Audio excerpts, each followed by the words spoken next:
வணக்கம் நேர்களே. Reserve Bank of India ருப்பியை டிஃபெண்ட் பண்ணுறதுக்கு $12 பில்லியன் இந்தியன் ருப்பியில் நீங்கள் பார்த்தீங்கன்னா ஏறக்குறைய 1,00,000 கோடி ரூபாய்க்கும் அதிகமான மதிப்பில் இருக்கக்கூடிய தங்கத்தை மார்க்கெட்டில் விற்று டாலராக வாங்கியிருக்காங்க. வாங்கி தான் ருப்பியை டிஃபெண்ட் பண்ணுறாங்க அப்படின்ற ஒரு செய்தி வந்தது. அதுக்கப்புறம் கவர்மெண்ட் சோர்சஸ்ன்னு சொல்லி அதை மறுப்பும் தெரிவித்தாங்க. கவர்மெண்ட் இந்த வீடியோ இப்போ எடுக்கிற வரைக்கும் கவர்மெண்ட் அதுக்கு எந்த மறுப்பும் தெரிவிக்கல. கவர்மெண்ட் சோர்சஸ் அப்படின்னு தான் தகவல்கள் வந்திருக்கு. இப்போ இருக்கக்கூடிய சுச்சுவேஷனை ருப்பியை டிஃபெண்ட் பண்ணுறதுக்கு இவங்க செய்கிறத தவிர வேறு ஏதாவது ஆப்ஷன் இருக்கா, இல்லை இது நடந்திருக்கிறதுக்கான வாய்ப்பு இருக்கா? ஆனந்த் சார்ட்ட கேட்டு தெரிஞ்சுக்கலாம் வாங்க. வணக்கம் சார். சார், இப்போது ஒரு $12 பில்லியன் அளவுக்கு கோல்டை வந்து மார்க்கெட்டில் கொடுத்துருக்காங்க. 10,000 கோடி. 10,000 கோடி இன்றைய தேதிக்கு. சார் 1,20,000 கோடிக்கு கோல்டு விற்றுருக்குறாங்கன்னு ப்ளூம்பர்கில் வந்திருக்கு. அப்புறம் எக்கனாமிக் டைம்ஸு போட்டுட்டான். ப்ளூம்பர்க்கு கோட் பண்ணுறாங்க. இல்லை, நார்மலாக எக்கனாமிக் டைம்ஸ் இது மாதிரி போட மாட்டோம். நான் நம்ம தண்டால் பிஸ்கி எடுத்து தான் நம்மளுக்கு பழக்கம். புரியுதுங்களா? ஸோ அவனே போட்டுட்டான். அப்புறம் கவர்மெண்ட் டினைஸ்னு ஒரு கவர்மெண்ட் டினைஸ் இல்லை, government sources deny, RBI டினைஸ். RBI என்ன சொல்கிறாங்கன்னா, நாங்கள் கோல்டை ஸ்டெடியாக வச்சு விற்கலன்னு சொல்லலை, கோல்டு பொசிஷன் இஸ் ஸ்டெடி அப்படிங்கிறாங்க. இல்லை, இப்போ வந்திருக்கிறது வந்து டினைடு பை தி இந்தியன் கவர்மெண்ட்னே போட்டிருக்காங்க. இப்போ இவங்க டினை பண்ணுறாங்க. இந்த கோல்டுங்கிறது இந்தியாவில் ரொம்ப சென்டிமெண்ட்டான விஷயம். கோல்டு விற்றாங்கன்னா பெரிய பேக்லாஷ் இருக்கும். கவர்மெண்ட் மேலே ஒரு பெரிய வீட்டு தங்கத்தை விற்கிறாங்கன்னா ரொம்ப கட்டத்தில் இருக்குதுன்னு நீங்களே ஒத்துக்கிறீங்க அப்படின்னு ஆகிடும். ஸோ விற்க மாட்டாங்கன்னு தான் நான் நினைக்கிறேன். அவ்வளோ தூரம் ப்ரெஷர் இல்லை, விற்கக்கூடாது, விற்க மாட்டாங்கன்னு நான் நம்புகிறேன். இந்த ரூபாவை இப்படி டிஃபெண்ட் பண்ணணுமான்னு கேட்டிங்கன்னா இப்படி டிஃபெண்ட் பண்ணக்கூடாது. இதுக்கு வந்து வேறு பிளே புக் இருக்குது. ஓகே, இது வந்து ராஜன் மன்மோகன் சிங் பிளே புக் தனியாக இருக்குது, ஆல்ரெடி பண்ணியிருக்காங்க. அந்த பிளே புக்கை நீங்கள் செய்யணும். என்னது சார் இது? அந்த பிளே புக் என்னென்னா, உடனே இன்ட்ரெஸ்ட் ரேட்டை ஏற்றணும். இப்போ இன்ட்ரெஸ்ட் ரேட் வந்து 5.25% இருக்குது. இப்போ நீங்கள் வந்து ப்ராப்ளம் என்னென்னா, அமெரிக்காவில் இன்ட்ரெஸ்ட் ரேட் ஏற்றினும் போது நீங்கள் ஏற்றலை. அமெரிக்கா 0 to 6 5 வரைக்கும் போகும்போது நீங்கள் அப்படியே விட்டீங்க. கோவிட் டைமுக்கு அப்புறம் தான் இன்ஃப்ளேஷன் வந்தது. பாஸ் த்ரூ டைமு பைடனோட கடைசி பீரியடும் ட்ரம்ப்போட முதல் வருஷத்தில் அது ஏறிது. அப்போ நீங்கள் வேடிக்கை பார்த்துன்னு இருந்தீங்க. இன்ஃபேக்ட் ரேட் கட் பண்ணீங்க. இந்த கிரைசிஸுக்கு முன்னாடியே 20% ருப்பி விழுந்துருச்சு, 20% ருப்பி விழுந்துருச்சு. இந்த கிரைசிஸில் இன்னும் விழுந்திருக்கு.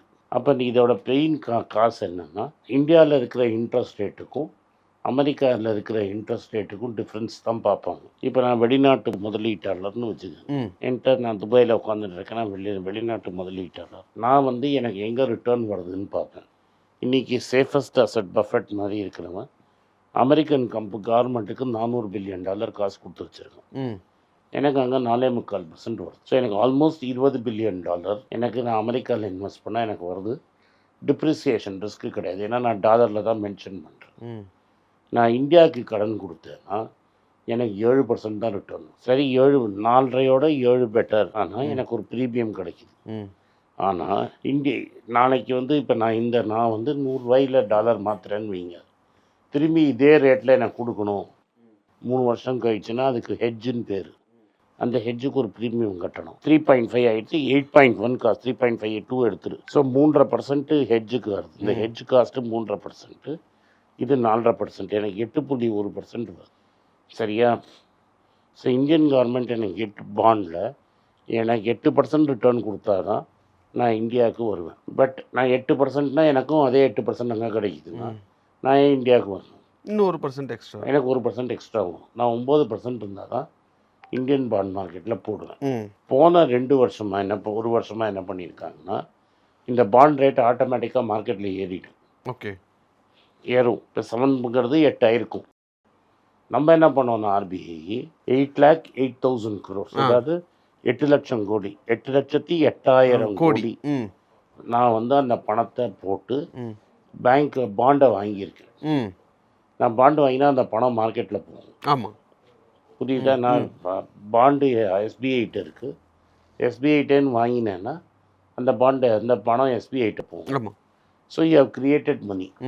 இதை கிரியேட் பண்ணி நீங்கள் வந்து அந்த ருப்பி அந்த 7% அங்கேயே வச்சுருக்கீங்க.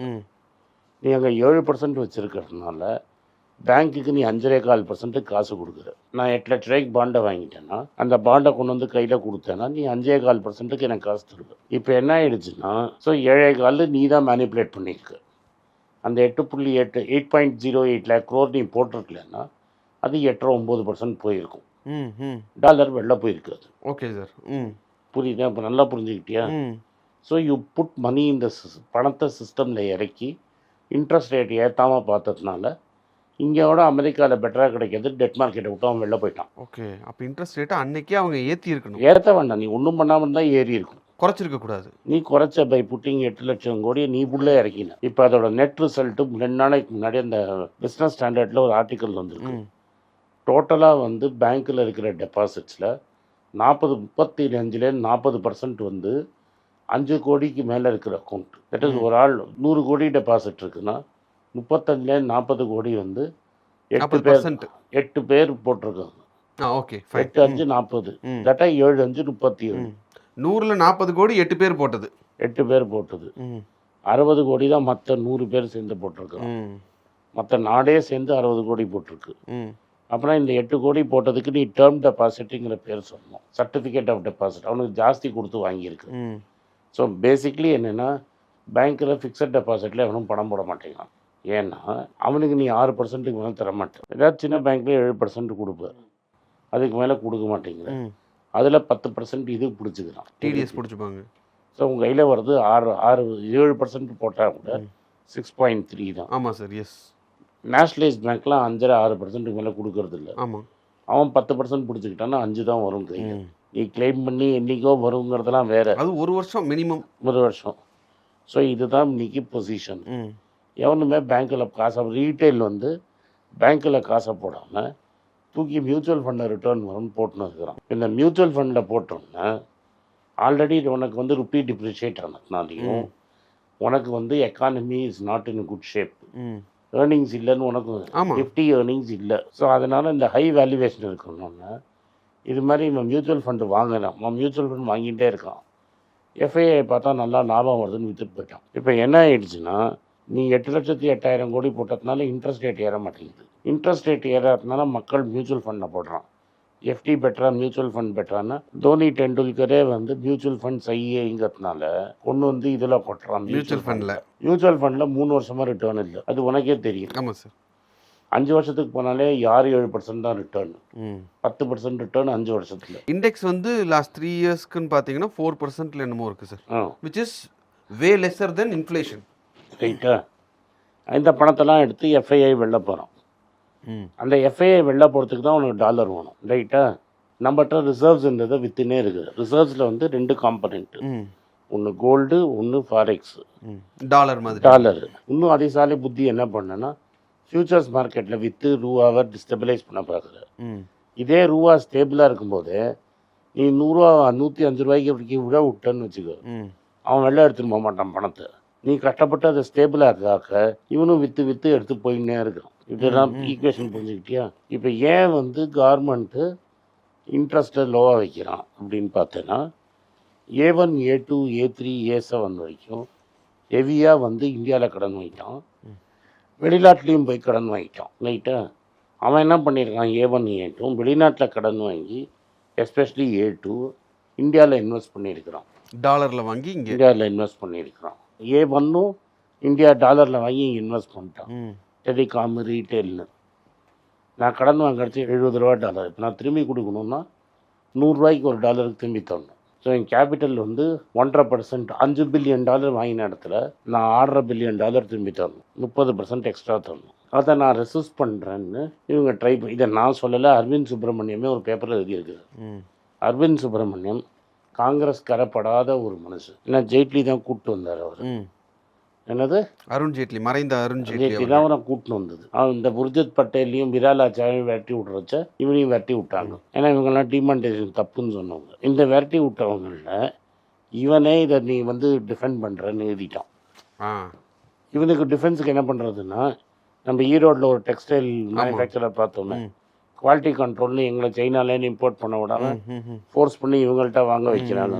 அதெல்லாம் இந்த கேம்னால உன்னோட ஓவரால் பிஸ்னஸும் கோலி. ஸோ இப்போ நீ வந்து இப்போ புலிவால் பிடிச்ச கதையாக இருக்குது. Right sir. இப்போ நீ வந்து எக்கானமியை வீக் பண்ணி விட்ட. இப்போ நான் எப்படி எக்கானமியை சரி பண்ணணும்னா இன்ட்ரெஸ்ட் ரேட்டை தூக்கணும். இன்ட்ரெஸ்ட் ரேட்டை நீ 9% வரைக்கும் தூக்கணும். ஆர்பிஐ அதாவது ரெப்போ ரேட்டே சொல்கிறீங்களா?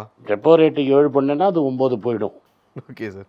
ஆனால் பேங்க்குள்ளே பணம் வரும். ரெப்போ ரேட்டை 7 ஆக்கணும்னாலும் இன்னும் 2% ஏற்றணும். 2% ஏற்றணும். இவன் ஸ்பெஷலாக 1.25 குறைச்சான்ல, அதையாவது ஏற்றணும். அதை ஏற்றினா இது 9க்கு போயிடும். 9க்கு போயிடுச்சுன்னா பணம் உள்ளே வரும். ஆனால் நீ 9 ஆக்கினா கடன் வாங்கின கம்பெனியெல்லாம் லாபம் குறையும், ஏர்னிங்ஸ் குறையும். சிறு தொழிலெலாம் எவெல்லாம் கடன் வாங்கினோ அவன் தான் செத்தான், எவெல்லாம் ஹவுசிங் லோன் வாங்கினோ அவன்லாம் காலி. ஸோ எக்கானமி வந்து ஒரு நிஜமாகவே ஒரு செஷனை நோக்கி போகும். முன்னாடி போனால் இடிக்கும், பின்னாடி வந்தால் உதைக்கும், அப்படி தான் இருக்குது. ஆமாம், அடுத்த 8-9 மாதத்துக்கு எக்கானமி படுத்துரும். Okay sir. இப்போ ஆனால் கஷாயம் குடித்தாதான் ஜுரம் போகும். நம்ம என்ன எதிர்பார்க்கணும், கஷாயமே குடிக்காம அதே எஸ்கேப் ஆயிடலாம். இதெல்லாம் ஈரான் வாருக்கு முன்னாடியே நடந்தது. இப்போ ஈரான் வார் வந்து உனக்கு இதை வந்து கேட்டலிஸ்ட் தான். இதனால்தான் நீ பார்த்தேன்னா உன்னோட இதுக்கு முன்னாடியே 2 மாதத்துக்கு முன்னாடியே வரிசையாக இந்த சோகால் டம்மி கம்பெனிலாம் இருக்குல்ல, இல்லை அது ஸ்டாண்டப் இந்தியா, கிரால் இந்தியாலாம் இருக்கே, அவன்லாம் ஏன் பப்ளிக் இஷ்யூ போட்டான்னா அவனுக்கு விசி ஃபண்டு வரல. அவன்லாம் பப்ளிக் இஷ்யூ போட்டு இவன் தலையில் கட்டிட்டான். எது தலையில்? மியூச்சுவல் ஃபண்டு தலையில். Correct sir. நீங்கள் 1.5 வருஷத்துக்கு முன்னாடியே வின்டர் இஸ் கம்மிங், விசி ஃபண்ட்ஸ்லாம் வின்டர் இஸ் கம்மிங், ஏன்னா நான் முன்னாடி இருந்த கம்பெனிக்கே சொல்லும்போது நீங்கள் இதை சொன்னீங்க. Winter is coming. அப்போ வின்டர் வந்துருச்சா? இப்போ பைஜு காணாமல் போட்டானா அந்த ஓயோ ஒரு ரூமே புக் பண்ண முடியாது. ஸோ இப்போ ஐபிஓ போடுறேங்கிறான். அந்த ஐபிஓவை உன் மியூச்சுவல் ஃபண்டு வாங்குவான். ஒரு பாயிண்டில் அது நிஃப்டி 50ல் வேறு கொண்டு வந்து வைப்பாங்க. அப்புறம் ஆமாம், வேல்யூவேஷன் ஏற்றி விட்டு. அதான். ஸோ இப்போ என்னென்னா பேடிஎம் என்ன பிஸ்னஸ் பண்ணுறான்னு தெரியாமல் பேடிஎம் பண்ணுற மாதிரி தான் இருக்குது. ஸோ அந்த கம்பெனியெல்லாம் பப்ளிக் லிஸ்டிங் ஆகிடுச்சு. இப்போ இன்ட்ரெஸ்ட் ரேட் ஏறுனா மார்க்கெட்டு அப்படியே 20,000க்கு போயிடும். 20,000 பாயிண்ட்ஸ் நிஃப்டி 20க்கு போயிடும். நான் சொல்கிற அளவு இன்ட்ரெஸ்ட் ஏறுனா லைட்டாக உன் பேங்க் நிஃப்டியை வச்சு நீங்கள் வச்சுருக்க பேங்க் நிஃப்டி அப்படி பாதாளத்துக்கு போயிடும். ஏன்னா அவனோட காஸ்ட் ஆஃப் ஃபண்ட் 2% ஏறும். கடன் வாங்குறவன் இருக்க மாட்டான், நிம்மு குறையும், நெட் இன்ட்ரெஸ்ட் மார்ஜின் குறையும். ஸோ இன்னும் ஒரு 1.5 வருஷத்துக்கு இந்தியாவுக்கு ரிக்கவரி இருக்காது, வேலை வாய்ப்பு போகும். Okay sir. இப்போ இது இந்த ஒரு சினாரியோ இருக்கிறப்ப ருப்பியை டிஃபெண்ட் பண்ணுறதுக்கு இப்போ எங்களுக்கு டாலர் வேணும். அதனால டிஃபெண்ட் பண்ணணும். கையில் இருக்கக்கூடிய கோல்டு பெஸ்ட்வே ருப்பியை விட்டுருங்கிறேன். 105க்கு போயிட்டு நீ இன்ட்ரெஸ்ட் ரேட் ஏற்று. இன்ட்ரெஸ்ட் ஏற்றினாலே பணம் உள்ள வந்து சார் அது உங்கள் டேர்ம்ஸ் ஆஃப் எக்கனாமிக்ஸ். ஆனால் இப்போ இவங்க பண்ணியிருக்காங்க Rajan School of Economics. Rajan School of Economics, மன்மோகன் Singh School of Economics. Okay.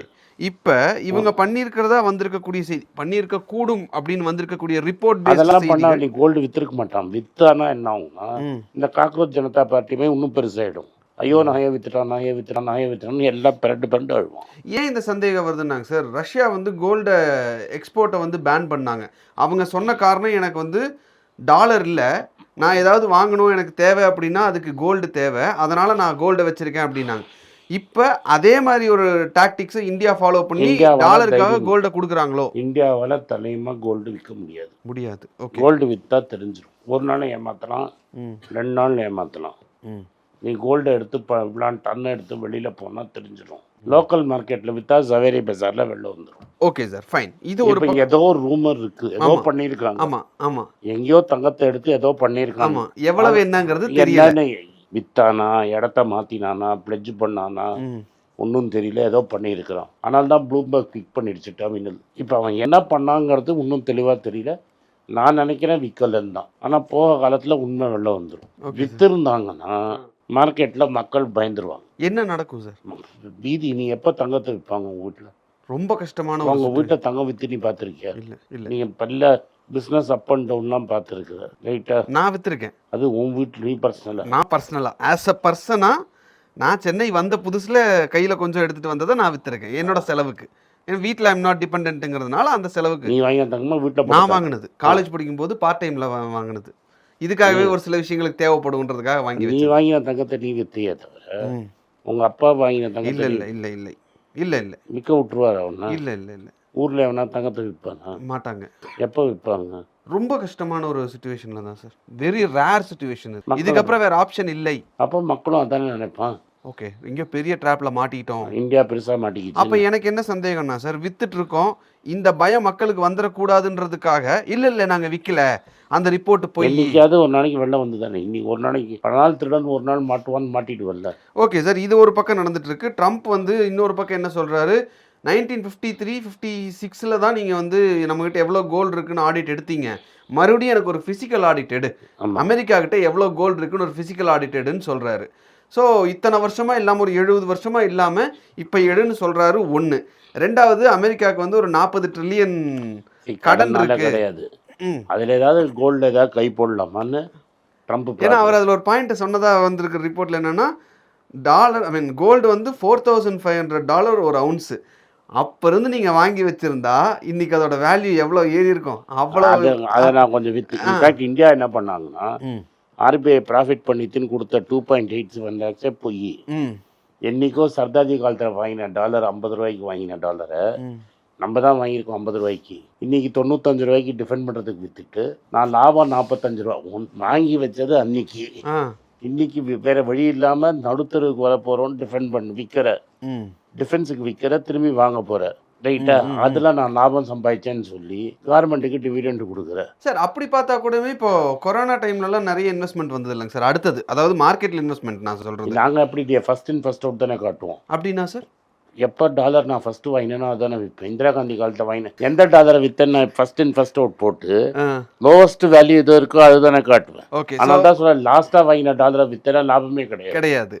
நீ எந்த டாலர் ஆவரேஜ் ப்ரைஸ் போட்டாலும் லாபம் கிடையாது. நீ என்ன பண்ணுற? ஆவரேஜ் ப்ரைஸ் இல்லாமல் நான் வாங்கின ப்ரைஸை வச்சே கணக்கு போடுறேன். ஆமாம், நீ அதுவும் என்னைக்கு ஃபஸ்ட்டு வாங்கின விலைக்கு நியாயமாக என்ன பண்ணுவோம், வியாபாரினா என்ன பண்ணுவான், ஆவரேஜ் ப்ரைஸை போட்டு விற்பான். ஆமாம். ஸோ இல்லாத ப்ராஃபிட்டை நீ மேனுஃபேக்சர் பண்ணி டெக்னிக்கல் அக்கௌண்டிங் பண்ணி நோட் அடித்து கவர்மெண்ட்டுக்கு கொடுத்துருக்குற. இன்னொன்று ரிசர்வ் ரிக்குவயர்மெண்ட்டை குறைச்சி 92,000 crores கொடுத்துருக்க. இது மாதிரி அரசாங்கத்தில் எந்த அரசாங்கமும் பண்ணது கிடையாது ஆர்பிஐ டிவிடெண்ட். இதெல்லாம் பண்ணிங்கன்னா ஒரு நாளைக்கு மாட்டிப்பீங்கன்னு விராலாச்சாரியா சொன்னான். விராலாச்சாரியான்னு நான் ஏன் சொல்கிறேன்னா, அவனும் காங்கிரஸ்காரப்படாதவன். நீங்களா போய் கூப்பிட்டு வந்தவங்க. முன்ன மார்க்கெட் பாடம் கற்பிக்குன்னு சொன்னான். அன்னைக்கு விட்ட சாபம் இன்னைக்கு ஒர்க் அவுட் ஆயிடுச்சு. அது சாபமாட்டவே ஆயிடுச்சு. Okay sir, fine sir. இப்போ இதில் ஒரே ஒரு சின்ன சந்தேகம். ஒருவேளை இப்படி கோல்டு மார்க்கெட்டுக்குள்ளே வருது அப்படின்னா, ஒன்றும் கோல்டு விலையெல்லாம் இறங்காது, கவலையப்படாது. Okay sir, fine. ஓகே, இதுதான் இந்த வீடியோ பார்க்குறவங்களுக்கு தேவைப்படுற ஒரு கிரக்ஸ் சார். ஸோ அது தெரிஞ்சுக்கலாம். Thank you sir. தேங்க்யூ. எல்லாருக்கும் வணக்கம். குழந்தைங்களுக்காக ஃபைனான்ஷியல் லிட்ரஸி, மணி ஃபார் நத்திங்னு 2வது பார்ட்டு. அண்ட் இதில் வந்து செக் எழுதுறது எப்படி, டெபாசிட் ஸ்லிப் எழுதுறது எப்படி, பணம் எப்படி வந்தது, பார்ட்டர்லேருந்து டிமானிட்டைசேஷன் வரைக்கும் எல்லாத்தையும் கவர் பண்ணியிருக்கோம். உங்கள் குழந்தைங்க அப் டு ஏஜ் 10, 12க்கு ரொம்ப யூஸ்ஃபுல்லாக இருக்கும். இந்த புக் இப்போதைக்கு ஒரு ஸ்பெஷல் ப்ரைஸில் 450 ரூபாய்க்கு கொடுக்குறோம். இதை யூஸ் பண்ணிக்கோங்க. நன்றி, வணக்கம். moneypage.com வெப்சைட்டை சப்ஸ்கிரைப் பண்ணுங்கள். ஒரு வாரத்துக்கு 4 ப்ரீமியம் ஆர்டிக்கலும் ஃப்ரீ ஆர்டிகல்ஸ் ஒரு 10லேருந்து 15 நாங்கள் போடுறோம். இது சப்ஸ்கிரிப்ஷன் ஒரு மாதத்துக்கு 99 ரூபா தான். இங்கே சொல்கிற கான்செப்ட்ஸை கிரேட்டாக எக்ஸ்பேண்ட் பண்ணி போடுறோம். நீங்கள் படித்தீங்கன்னா உங்களுக்கு யூஸ்ஃபுல்லாக இருக்கும். நன்றி, வணக்கம். குழந்தைங்களுக்காக ஒரு புஸ்தகம் லான்ச் பண்ணோம். அது ரொம்ப சக்ஸஸ்ஃபுல்லாக இருக்குது. யாருக்கெல்லாம் அந்த புஸ்தகம் போகணுமோ எங்கள் டீமுக்கு கான்டாக்ட் பண்ணுங்கள். கீழே இருக்கிற நம்பர்லேயும் வெப்சைட்லேயும் கான்டாக்ட் பண்ணிங்கன்னா உங்களுக்கு அந்த புஸ்தகத்தை நீங்கள் வாங்கிக்கலாம். மற்ற எங்கள் புஸ்தகமும் அவைலபிள். எங்கள் வெப்சைட் மூலமாகவும் வாங்கலாம். கீழே இருக்கிற வாட்ஸ்அப் நம்பர்லேயும் மெசேஜ் அனுப்பலாம். நன்றி, வணக்கம்.